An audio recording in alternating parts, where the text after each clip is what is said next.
Hello കൂട്ടുകാരെ, നമുക്കിന്ന് trending ആയിട്ടുള്ള ചിയാ സീഡ് പുഡിങ് നോക്കിയാലോ. അപ്പോൾ വെയിറ്റ് ലോസ് എടുക്കുന്നവർക്കൊക്കെ വളരെ നല്ലതാണ്. അപ്പോൾ മധുരം കഴിക്കാൻ തോന്നുമ്പോൾ കഴിക്കാൻ പറ്റുന്ന നേരെ വീഡിയോയിലേക്ക് പോകാം.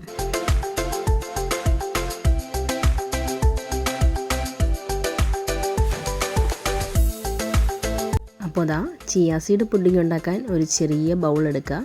ഞാനിവിടെ ഒരു ചെറിയ കപ്പാണ് കേട്ടോ എടുത്തിരിക്കുന്നത്. അതിനകത്തേക്ക് 1 ടേബിൾ സ്പൂൺ തൈര് ചേർത്ത് കൊടുക്കുക. പുളിയില്ലാത്ത തൈരായിരിക്കും ഏറ്റവും നല്ലത് പുഡിങ് ഉണ്ടാക്കാൻ.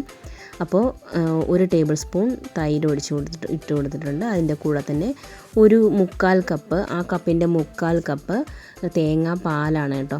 തേങ്ങാപ്പാൽ ഒഴിച്ചു കൊടുത്ത്, തേങ്ങാപ്പാൽ ഇല്ലാത്തവരാണെങ്കിൽ എടുക്കാൻ ബുദ്ധിമുട്ടുണ്ടെങ്കിൽ പാൽ ചേർത്താലും മതി.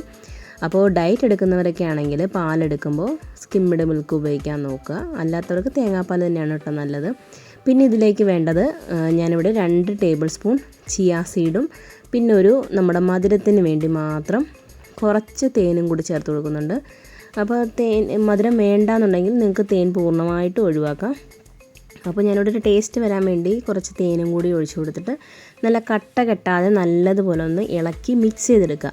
എന്നിട്ടത് നമ്മളതൊന്ന് കുതിരാൻ വേണ്ടി വയ്ക്കുക. നമ്മുടെ ചിയാ സീഡൊക്കെ ഒന്ന് പൊന്തി നല്ല വീർത്ത് വരുമല്ലോ, ആ ഒരു സമയം ഒരു അരമണിക്കൂർ വെച്ചാലും മതി, ഫ്രിഡ്ജിൽ വെച്ചാൽ മതി കേട്ടോ. അപ്പോൾ പെട്ടെന്ന് ഇതാക്കി കിട്ടും.